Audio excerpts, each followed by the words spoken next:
especial para cada persona en esta habitación. Muévete, Espíritu de Dios, te damos gracias, te amamos en el nombre de Jesús. Amén y amén. Muy bien. Vida plena. Me encanta este tema. Y para comenzar me gustaría leer la Biblia. Primera de Juan 1:9. Dice: pero si reconocemos ante Dios que hemos pecado, podemos estar seguros de que Él, que es justo, nos perdonará y nos limpiará de toda maldad. Amén, amén. ¿Cuántos dan gloria a Dios por eso? Sí.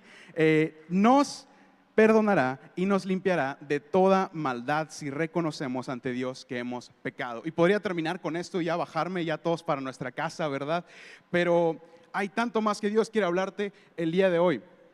En las semanas anteriores nos estaba compartiendo sobre esa serie que es Vida Plena, y hablaba el pastor de diferentes formas en que podemos ver la vida plena. Aristóteles acuñó este término que era la eudaimonía, y suena muy loco, ¿no? Es porque es en griego, no te asustes. Es eudaimonía y significa significa buen, y daimon es espíritu, entonces significa buen espíritu. Para Aristóteles la vida plena era tener buen espíritu, y se definía como la sintonía entre la virtud o excelencia, que en griego es arete, y la razón, que es el logos. Y me encanta esta palabra logos porque significa palabra, sentido, razón, argumento. Es la explicación, el decir, el principio, inteligencia. Todo eso significaba para los griegos. Heráclito fue el primero que lo acuñó y lo definió como el sentido que alumbra la realidad. ¿Y por qué te estoy explicando esto? Porque esto fue revelado a los griegos antiguos, a los griegos clásicos, por Dios. Pero no fue una revelación completa hasta que llegó Jesucristo mismo a la tierra, y entonces el Logos fue revelado completamente y su nombre era Jesús. En Juan 1:1 dice: en el principio era el Verbo, y el Verbo estaba con Dios, y el Logos era Dios. Y es que la palabra verbo en el español la tradujeron así, pero en realidad en el griego era Logos. Entonces la razón en sí misma, el principio de todo, era el mismo Jesucristo. Y me encanta cómo Heráclito lo definió sin haber conocido a Jesús de primera mano. Creo que Dios se lo reveló, que lo dijo que era como el sentido que alumbra la realidad. ¿Para cuántos Jesús es el sentido que alumbra nuestra realidad, nuestra vida, nuestra esperanza, verdad? Entonces, ese es nuestro verbo. Y prácticamente con esto no podríamos irnos, pero cuando habitamos en Él, toda nuestra realidad cobra sentido. Así que hay más buenas noticias. ¿Por qué no dices conmigo buenas noticias? Buenas noticias de nuevo, buenas noticias. Y es que me encanta esto porque evangelio, eso significa buenas nuevas, son buenas noticias. El evangelio no debería de ser una cosa que te trae pesar, que te trae molestia, que te trae, para algunos a lo mejor, si tú ibas al catecismo o a la escuela dominical y decías, ay, qué flojera, no debe de traer pereza o indiferencia, sino que son buenas noticias, y de hecho las mejores noticias que cualquier ser humano podría recibir. Así que hoy quiero compartirte buenas noticias, amén. Y en la serie vimos anteriormente que la vida plena es, número uno, contar con la amistad de Dios. No sé si recuerdan esta prédica que nuestro pastor nos compartió. La verdadera vida plena comienza con una relación íntima y personal con Dios. Tenemos en Santiago 2:23 un gran versículo. Dice: y se cumplió la escritura que dice, Abraham creyó a Dios y le fue contado por justicia, y fue llamado amigo de Dios. Wow, ser llamado amigo de Dios. Amén. También tenemos el segundo tema que el pastor nos compartió, fue vivir en la bendición de Dios. O sea, vida plena es vivir en la bendición de Dios.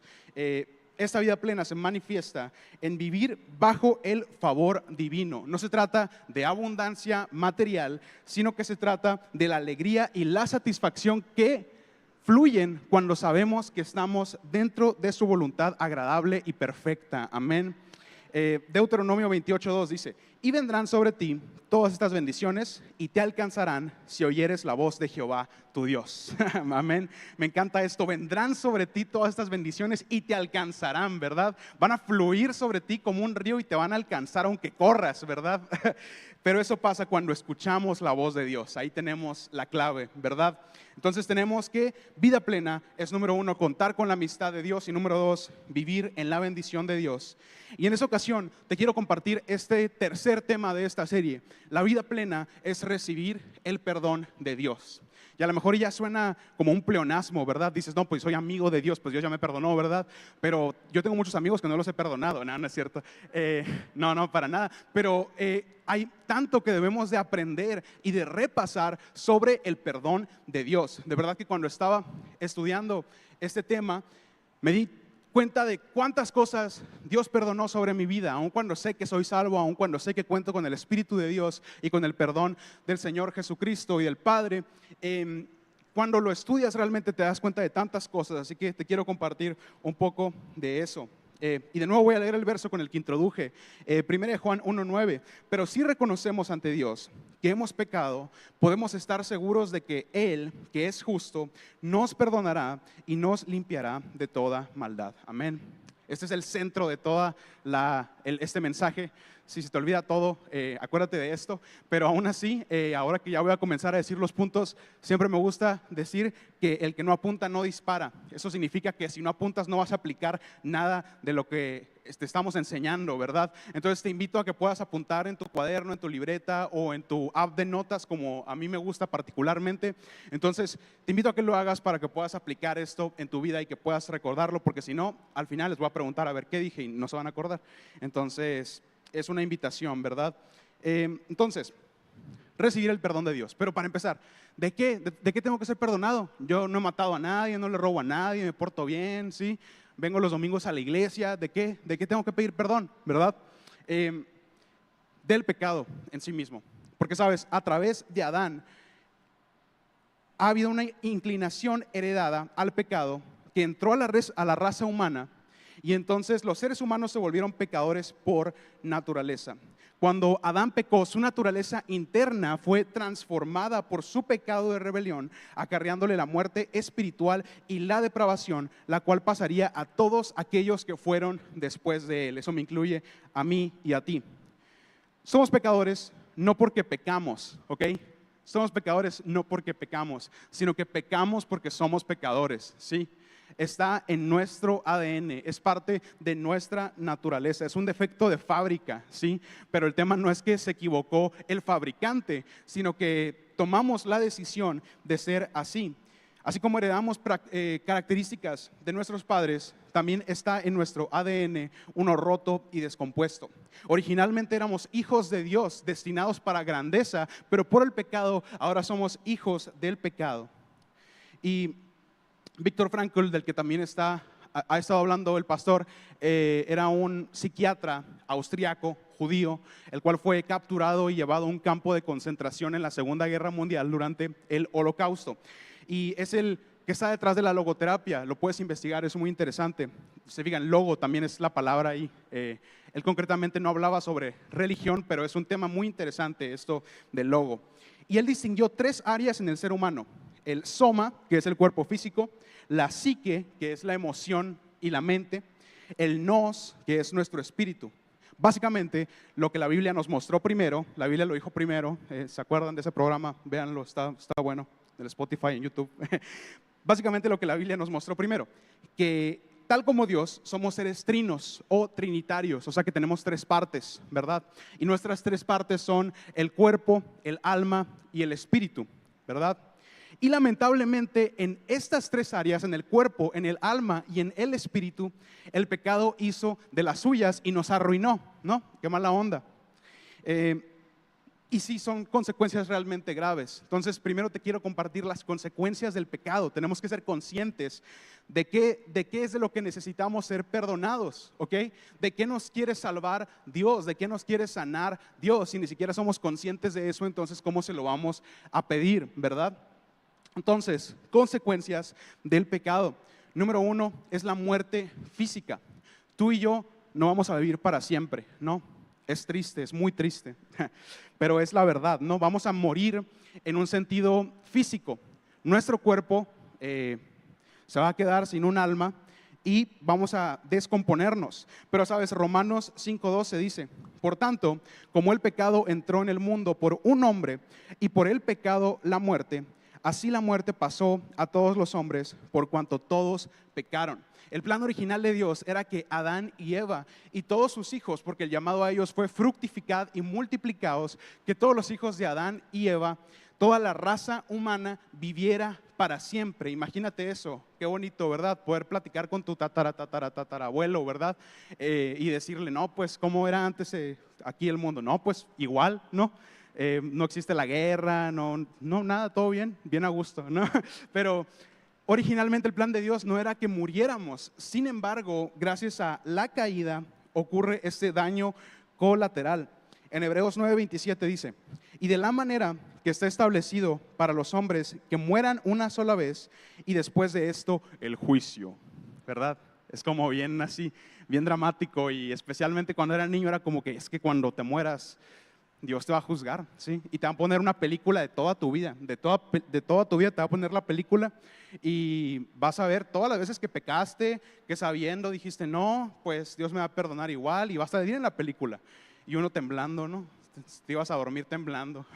Pero yo creo que va a ser con más gracia, ¿verdad? Cuando estemos delante del Padre, porque no va a haber nuestro pecado, sino que va a haber la justicia de Jesús. Amén. No nos va a inculpar por nuestras faltas, sino que va a haber lo que Jesús hizo en la cruz por nosotros. Amén. Entonces, lo primero es la muerte física, ¿sí? Vamos a morir. Y lo segundo es la muerte emocional. Se nos separó de una vida abundante. ¿Qué dijo Jesús? Que el ladrón viene a robar, matar y destruir, pero yo vengo a darles vida y vida en abundancia, ¿verdad? Pero antes de eso, antes de Jesús, antes de Cristo, ¿qué tenemos? Que hay una muerte emocional, ¿sí? Salmos 38:4-6. Salmos son la muestra por excelencia de las emociones del alma humana. Salmos no es doctrina, ¿ok? No es doctrina. No puedes leer Salmos y decir de que mira, aquí Dios dice tal. No, porque Salmos nos muestra el alma humana, cómo nosotros nos relacionamos con Dios en nuestra alma. Y la Biblia es vulnerable y nos permite mostrarnos eso. Bueno, los autores bíblicos son vulnerables en el caso de David o los diferentes salmistas para que nosotros podamos conectar mejor con Dios. Entonces el Espíritu Santo inspirándoles para que nosotros entendamos mejor nuestras emociones. Entonces, Salmos son emociones humanas, no es doctrina, pero aún así es de muchísimo valor porque tú vas a poder verte a ti mismo reflejado, y aquí lo tenemos como prueba. Salmos 38:4-6 dice: porque mis iniquidades se han agravado sobre mi cabeza, como carga pesada se han agravado sobre mí. Mis llagas hieden y supuran a causa de mi locura. Estoy encorvado, estoy humillado en gran manera, ando enlutado todo el día. Y David era como bien dramático, ¿no? Igual que yo. Entonces yo realmente a veces me siento encorvado y enlutado todo el día. Pregúntenle a mis papás. Pero realmente es algo que nos pasa y nos pasa comúnmente, ¿verdad? Esa es nuestra naturaleza humana. Y de nuevo te digo que eso no es doctrina, ¿verdad? Porque pues, si lo lees todo como doctrina y dices, pues así tengo que estar. No lo aíslas. Pero es la expresión de David de cómo se siente gracias al pecado. El pecado trae muerte emocional. No hay esperanza para mi alma. No sé a dónde ir. Estoy perdido, estoy triste, estoy deprimido, estoy ansioso. También tenemos en Isaías 57:20 que dice: pero los impíos son como el mar en tempestad, que no puede estarse quieto, y sus aguas arrojan cieno y lodo. No hay paz, dijo mi Dios, para los impíos. Nosotros éramos impíos y no teníamos paz, ¿sí? No había paz ni descanso para nuestras almas. Y número 3, tenemos muerte espiritual. Hay muerte física, hay muerte emocional o almática, y también hay muerte espiritual para nuestras vidas. Somos separados de un Dios santo, ¿sí? Porque somos pecadores. Isaías 59:2 dice: pero vuestras iniquidades han hecho división entre vosotros y vuestro Dios, y vuestros pecados han hecho ocultar de vosotros su rostro para no oír, ¿sí? Dios no puede estar presente en el pecado. Y viceversa, no podemos estar presentes nosotros con pecado delante de Dios. Entonces hay algo que nos aparta, hay un velo espiritual que nos separa de Dios, ¿sí? Y tenemos también en Salmo 51:5, de nuevo un salmo, ¿verdad? Que es muy terrible, ¿sí? Es horrible, es un salmo feo, sí, realmente. Porque tenemos la expresión pura de cómo un hombre que conocía a Dios tenía una visión de la vida, del mundo nihilista, absurda, porque estaba separado de Dios. Y es la condición humana, es lo que pasa cuando estamos apartados de Dios. Y Salmo 51:5 dice, he aquí, en maldad he sido formado y en pecado me concibió mi madre. Está horrible eso, ¿estás de acuerdo? Genuinamente es muy feo, ¿sí? Estamos de acuerdo. Y es la visión que tenemos como seres humanos cuando estamos alejados de Dios, ¿sí?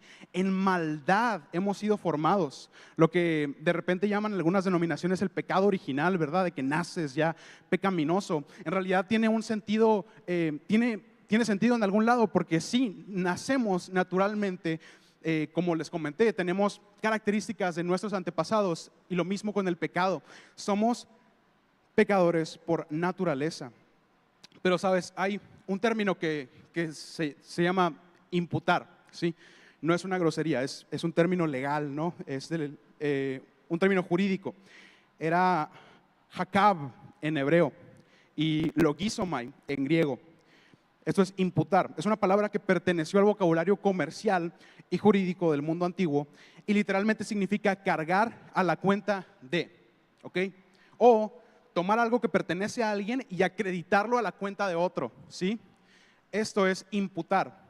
Y Dios usó este principio de imputación para beneficio de la raza humana cuando Él imputó el pecado de los creyentes, o sea, de ti y de mí, y se lo acreditó a Jesucristo, quien pagó la pena por el pecado, que es la muerte en la cruz. Jesucristo imputó nuestro pecado, amén, ¿sí? Dios lo trató como si Él fuera un pecador, aun cuando fue enteramente justo y recto y santo. Dios lo trató como si fuera el más grande pecador, cargó con los pecados del mundo y dijo, hecho está. Aunque Él nunca lo fue, aunque no fue pecador realmente, el Padre lo mandó a morir por nuestros pecados y los de todo el mundo. Así como el pecado entró por un solo hombre, que fue Adán, también el perdón entró por un solo hombre, uno santo que no era heredero del pecado, pues no fue concebido por hombres sino por Dios. Dios imputó la justicia de Cristo a los creyentes, o sea, no fue nomás como un intercambio de un solo lado, sino que fue mutuo. Tomó nuestro pecado y se lo imputó a Cristo, ¿sí? Y la justicia de Cristo la trasladó hacia nosotros y nos la dio a nosotros. Y cada que venimos delante del Padre y nos postramos ante Él, no ve a unos extraños, a unos enemigos, porque dice la Biblia que éramos enemigos de Dios, sino que ve a sus hijos amados, justos, santos, rectos, ¿sí? Herederos, coherederos con Cristo, amén. Entonces, el Padre nos amó tanto que dio a su Hijo unigénito para morir por nuestros pecados, y a través de Cristo recibimos perdón de todo. Entonces, ahora vamos con el mensaje. No es cierto, ya es la mitad. Pero las buenas noticias, de nuevo, puedes decir conmigo, buenas noticias, ¿sí? Buenas noticias, consecuencias del perdón. Ya te compartí las consecuencias del pecado, ahora te quiero compartir las consecuencias del perdón. O sea, primero las malas noticias y luego las buenas noticias, ¿verdad? Es como cuando te dicen, tengo malas y buenas noticias, ¿cuál quieres que te diga primero? Siempre decimos las malas, yo me adelanté, les dije las malas primero, ¿va? Entonces, ahora las buenas, ¿ok? Consecuencias del perdón. Número 1, vida plena físicamente. ¿Cuántos quieren tener una vida plena físicamente? ¿Cuántos quisieran nunca jamás enfermarse? ¿Cuántos quisieran ser sanos completamente de cualquier afección que tengan por hereditaria, o tal vez porque cometimos un error o porque no nos cuidamos? ¿Cuántos anhelan eso para sus vidas? Te tengo una buena noticia, y es que Cristo te la quiere y te la puede dar. Amén. Y además de eso, aún más importante, tenemos unión a Cristo eternamente, ¿sí? El que Él haya retirado la muerte física para nuestras vidas no solo representa que vamos a estar sanos y que va a tomar riendas en el asunto cuando nosotros la pasemos mal, porque lo hizo en su palabra. Jesús sanó a enfermos y creo que eso fue algo profético, porque cuando dijo que les dejaba al Consolador, o sea, el Espíritu Santo, yo creo que Él quería seguir cumpliendo esa misión, esa parte de su ministerio, que es hacer milagros de sanidad. ¿Cuántos necesitan un milagro de sanidad hoy? ¿Sí? Yo sé que somos varios y yo sé que Dios también puede hacerlo y quiere hacerlo a través de su Espíritu Santo. Pero además de eso, aún más importante, no solamente nos da la sanidad física en este momento, sino que cuando muramos ya no vamos a desaparecer y ser enviados a un lugar eternamente separado de Dios, sino todo lo contrario. Ahora vamos a estar en su reino y va a venir un nuevo Jerusalén y Jesús va a estar ahí con nosotros, amén. Entonces tenemos unión a Cristo eternamente. En 1 Corintios 15:22 dice: porque así como en Adán todos mueren, también en Cristo todos serán vivificados, amén. Filipenses 3:20 dice: mas nuestra ciudadanía está en los cielos, de donde también esperamos al Salvador, el Señor Jesucristo, el cual transformará el cuerpo de la humillación nuestra para que sea semejante al cuerpo de la gloria suya, por el poder con el cual puede también sujetar a sí mismo todas las cosas. Amén. ¿Cuántos dan gloria a Dios por eso? En Él están sujetas todas las cosas, en nuestro Señor Jesús. Así que ¿por qué habríamos de temer? ¿Sí? ¿Cuántos están confiados de que va a haber un punto en que Jesús va a estar con nosotros y va a cubrir todo lo que en algún momento nos hirió, verdad? Pero la buena noticia es que el Espíritu Santo también lo hace hoy en este momento. No es algo para lo que tienes que esperar y que, a ver cuándo viene por mí Dios, ¿verdad? Sino que es algo en lo que podemos confiar y vivir desde ya. Porque dijo vida eterna y vida en abundancia también, ¿sí? Filipenses 4:19 dice: mi Dios, pues, suplirá todo lo que os falta conforme a sus riquezas en gloria en Cristo Jesús. Entonces ahí está la prueba, ¿sí? Él va a suplir todo lo que necesitamos conforme a sus riquezas en gloria. Amén. Entonces no es algo para lo que tenemos que esperar en un futuro, sino que lo podemos tener ya dependiendo de Dios, ¿sí? Y eso no quiere decir que no va a haber ningún problema, ¿verdad? Y que inmediatamente te vas a sanar de todo. Ojalá fuera el caso, pero ¿cuántos saben que Dios sabe mucho más y tiene mejores planes de los que tenemos nosotros? Amén. Entonces, hay una frase de C.S. Lewis que dice que Dios nos susurra en nuestros placeres, ¿sí? Pero que nos grita en nuestro dolor, que es un megáfono para un mundo sordo. Entonces hay situaciones en las que pasamos por dolor y es una forma en que Dios está llamando nuestra atención y nos dice: hey, aquí estoy, ¿sí? Entonces, si tú estás pasando por una dificultad económica, física, emocional, es parte del proceso en el que Dios está llevando para traerte más cerca de Él. Amén. Amén. Número 2 es vida plena emocionalmente. Y si pueden pasar, puede pasar el piano, por favor. Vida plena emocionalmente. Y eso significa unión con el Espíritu Santo. Juan 14:26 dice: mas el Consolador, el Espíritu Santo, a quien el Padre enviará en mi nombre, Él os enseñará todas las cosas y os recordará todo lo que yo os he dicho. La paz os dejo, mi paz os doy. Yo no os la doy como el mundo la da. No se turbe vuestro corazón ni tenga miedo. Wow. El Consolador nos brinda paz y es paz que sobrepasa todo entendimiento, ¿sí? No es la paz así que cuando te hacen un masaje, ¿verdad? Cuando te truenan la espalda, no es paz así, esa cuando pones una música que te gusta, ¿verdad? Es paz que sobrepasa todo entendimiento. Que aun cuando nada sea pacífico en tu alrededor, tú estás confiado y con calma, porque el Espíritu Santo está ahí contigo y toma el control de la situación. Amén. Esa es la paz que nuestro Dios trae.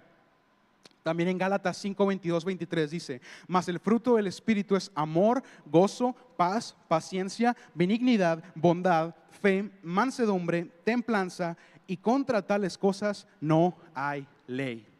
Eso es lo que brinda el Espíritu Santo cuando entra en nuestras vidas y obra en nuestras vidas, ¿sí? Ya no hay más un caos emocional, sino que tenemos los frutos de su Espíritu Santo porque estamos unidos eternamente a este Consolador. Romanos 15:13 dice: y el Dios de esperanza os llene de todo gozo y paz en el creer, para que abundéis en esperanza por el poder del Espíritu Santo. El Espíritu Santo es el que te brinda la esperanza. Wow. Y creo que esto es puntualmente muy interesante porque el Espíritu Santo se encarga de nuestras emociones, porque es el que está presente en este plano, ¿sí?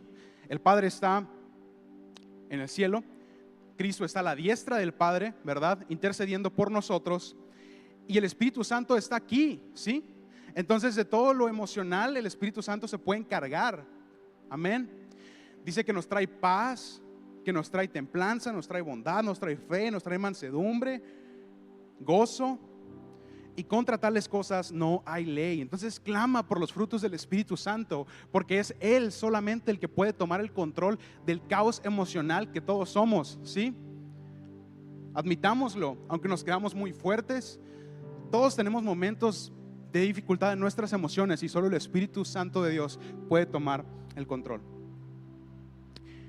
Y por último, el punto número 3 en el que el Padre te quiere traer perdón es en vida plena espiritual. Te quiere traer vida plena espiritual. Entonces realmente es muy sencilla la estructura, ¿no? Te trae el pecado, te trae muerte física, ¿verdad? Muerte almática y muerte espiritual. Por otro lado, el perdón a través de la sangre de Jesucristo te trae vida plena en lo físico, vida plena en lo almático y vida plena en lo espiritual. Amén. Entonces, vida plena en lo espiritual, eso significa unión al Padre Celestial. Cuando antes habíamos sido separados completamente de nuestro Padre, de nuestro Creador, ahora estamos unidos eternamente a Él.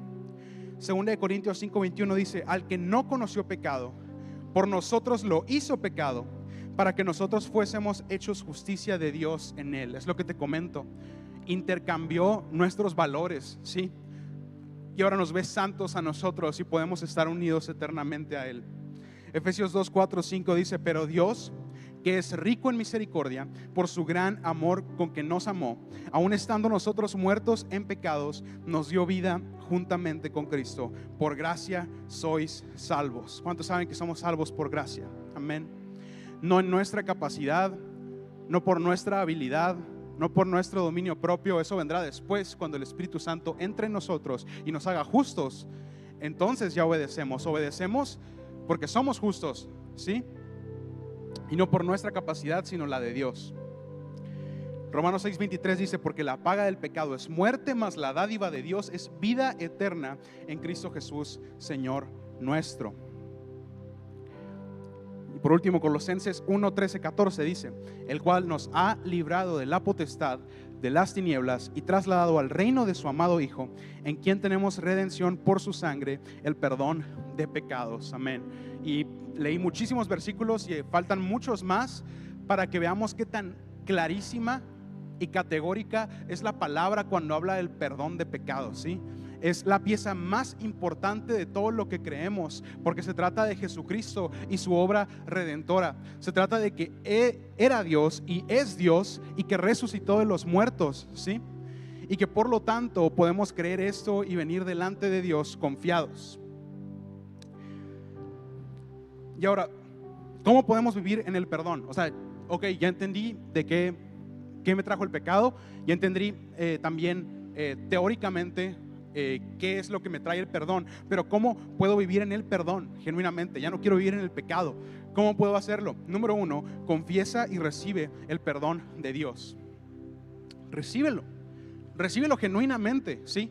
Yo sé que probablemente todos aquí hemos hecho la oración de salvación. A lo mejor a las 12 va a ser diferente, ¿sí? Porque viene más gente y lo que quieras. Pero ¿realmente eres consciente de que eres perdonado de tus pecados? ¿Sí?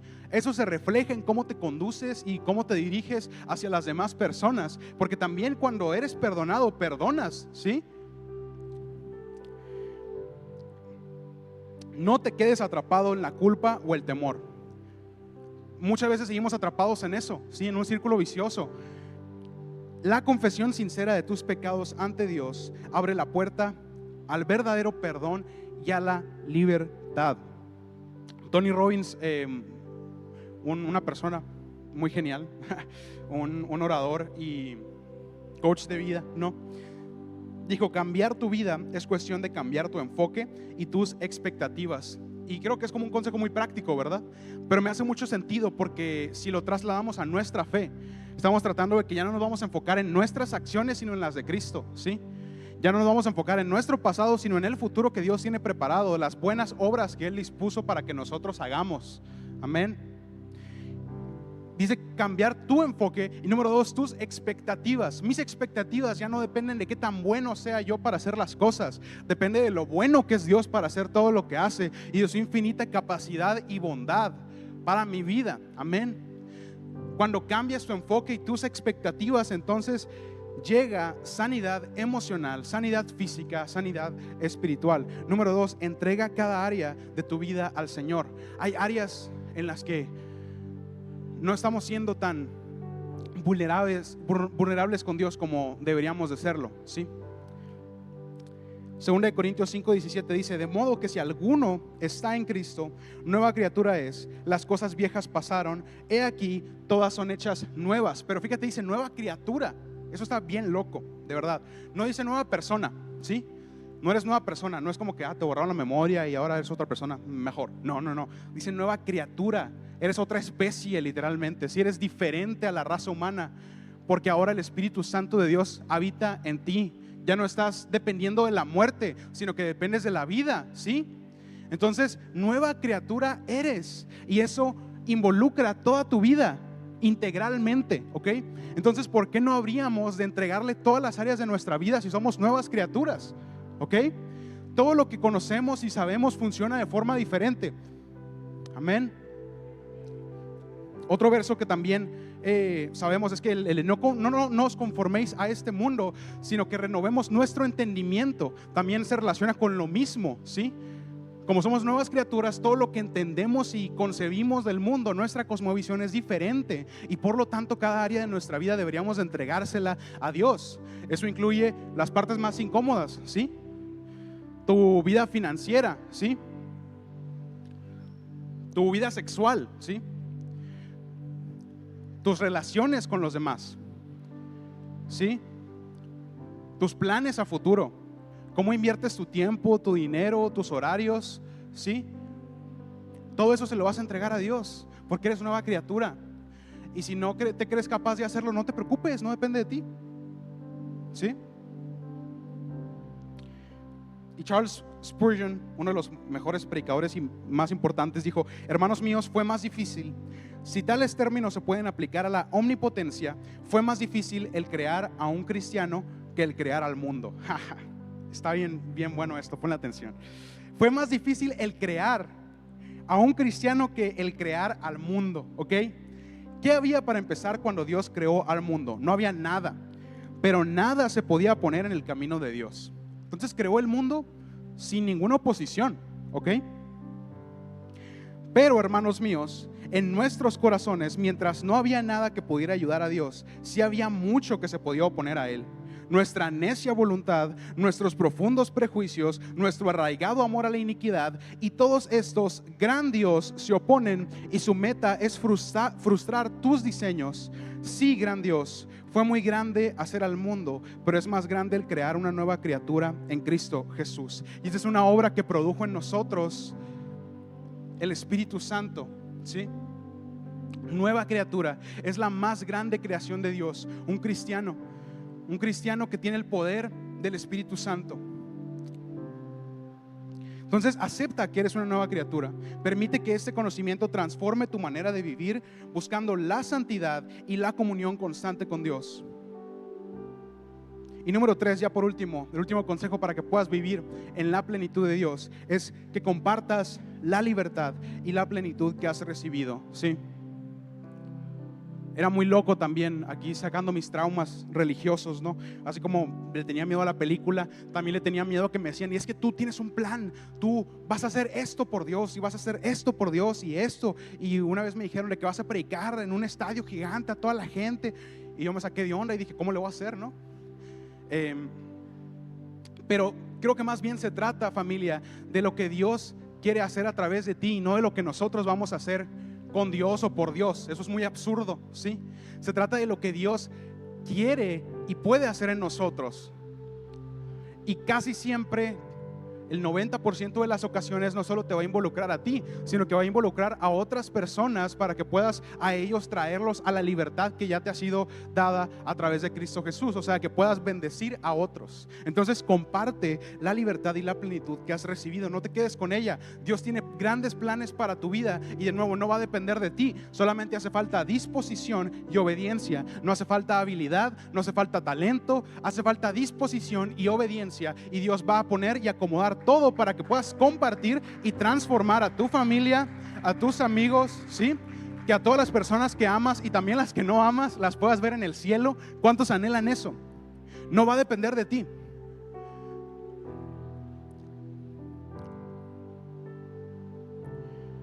Cuando recibimos la convicción de que Dios es fiel y nos perdona a través de Jesucristo, ya no tenemos esta visión sombría de la vida y de nuestra existencia que dijo David: he aquí, en maldad he sido formado y en pecado me concibió mi madre. Sino que nuestra visión es renovada y ahora podemos agradecer.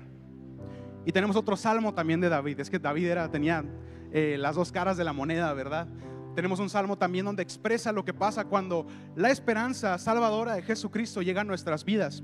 Ya con eso termino. Salmo 130, ya lo dije como 5 veces, ¿no? Pero ya ahora sí, en serio. Salmo 139, 13, 16. Dice, y me gustaría que cerraras tus ojos un momento, yo te lo voy a leer. Que puedas meditar en esto, que puedas agradecerle a Dios. Los salmos son para orarse, porque van directo de tu alma al corazón de Dios. Entonces cierra tus ojos ahí donde estás. Porque tú formaste mis entrañas, tú me hiciste en el vientre de mi madre. Te alabaré porque formidables, maravillosas son tus obras. Estoy maravillado y mi alma lo sabe muy bien. Háblale a tu alma, dile: lo sabes, alma. Sabes que Dios es tan maravilloso y tan bueno que no nos va a soltar. No fue encubierto de ti mi cuerpo, bien que en oculto fui formado y entretejido en lo más profundo de la tierra. Mi embrión vieron tus ojos, y en tu libro estaban escritas todas aquellas cosas que fueron luego formadas, sin faltar una de ellas. Gracias, Señor, porque todo en nuestra vida tú lo has preparado